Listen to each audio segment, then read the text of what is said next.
ओम नमः शिवाय। आज सुनते हैं बैद्यनाथ धाम यानी देवघर झारखंड से जुड़े कुछ अनसुने, अनसुलझे अद्भुत रहस्य जो इसे और भी दिव्य और रहस्यमयी बनाते हैं। शिव जी को वैद्य क्यों कहा गया है? कहा जाता है कि रावण ने अपने बल से भगवान शिव को लंका ले जाने के लिए तप किया और शिव जी ने वैद्य बनकर उसे आशीर्वाद स्वरूप शिवलिंग दिया। तभी से इसे वैद्यनाथ कहा गया। सावन मास के जलाभिषेक की विशेष परंपरा क्यों?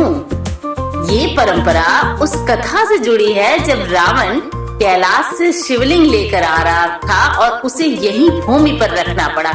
तब से शिव जी को जल अर्पित करने से सारी मनोकामनाएं पूर्ण हो जाती हैं। ये 12 ज्योतिर्लिंगों में से एक है, फिर भी तंत्र साधना का प्रमुख केंद्र माना जाता है क्योंकि यहाँ का शिवलिंग तांत्रिक दृष्टि से अत्यंत शक्तिशाली माना जाता है। तांत्रिक कहते हैं कि यहाँ शिव शक्ति के रूप में प्रकट होते हैं। कामना लिंग के रूप में प्रसिद्ध बैद्यनाथ धाम का शिवलिंग कामना लिंग कहलाता है। इसलिए यहाँ सच्चे मन से मांगी हर मुराद पूरी होती है।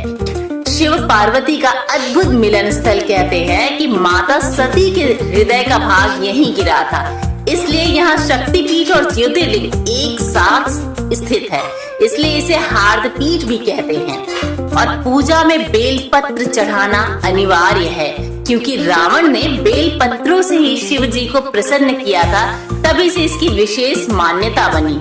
मंदिर परिसर में सदियों से एक अखंड धूनी जल रही है जो बिना बुझे चलती जा रही है और इसे आज तक कोई बुझा नहीं पाया है। जलेश्वर महादेव और चंद्रकूप का रहस्य। इसका रहस्य ये है कि महादेव का शिवलिंग सदैव जलमग्न रहता है और चंद्रकूप के जल में कभी भी कमी नहीं आने पाती। वहीं कई श्रद्धालुओं का मानना है कि रात्रि के समय शिवलिंग से कंपन या स्पंदन महसूस की जा सकती है जिसे वैज्ञानिक भी नहीं समझ पाए हैं। सावन में कोलकाता गंगा सागर से पैदल कांवर यात्रा।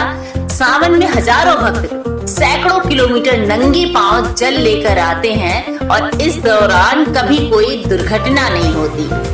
बोट में चल रही शिवलिंग की ऊंचाई की बुद्धि। ये विवाद वर्षों से चला आ रहा है कि शिवलिंग कितना ऊंचा है क्योंकि उसका निचला भाग भूमि में कितनी गहराई तक धंसा है, इसका कोई प्रमाण नहीं। माना जाता है कि रात्रि में यहाँ विशेष तांत्रिक क्रियाएं होती हैं और अघोरी तांत्रिक गुप्त साधना करते हैं, इसलिए रात्रि में साधारण श्रद्धालुओं का प्रवेश वर्जित है। यहीं माँ पार्वती नहीं, माँ जया नहीं, दुर्गा माँ भी पूजी जाती हैं। शक्तिपीठ की मान्यता अनुसार यहाँ माँ पार्वती के स्थान पर माँ जया के रूप में पूजा होती है। ये कहीं और नहीं होता। रावण द्वारा लाया गया शिवलिंग होने की मान्यता। कहा जाता है कि ये लिंग रावण ने स्वयं लंका के लिए लिया था, लेकिन देवताओं की चाल से वो यहीं स्थापित हो गया। मंदिर के शिखर पर गोल्ड प्लेट का रहस्य। जो मंदिर के शिखर पर स्वर्ण कलश है उसे लेकर ये मान्यता है कि स्वयं रावण ने चढ़ाया था। इसकी पूजा से अदृश्य ऊर्जा निकलती है।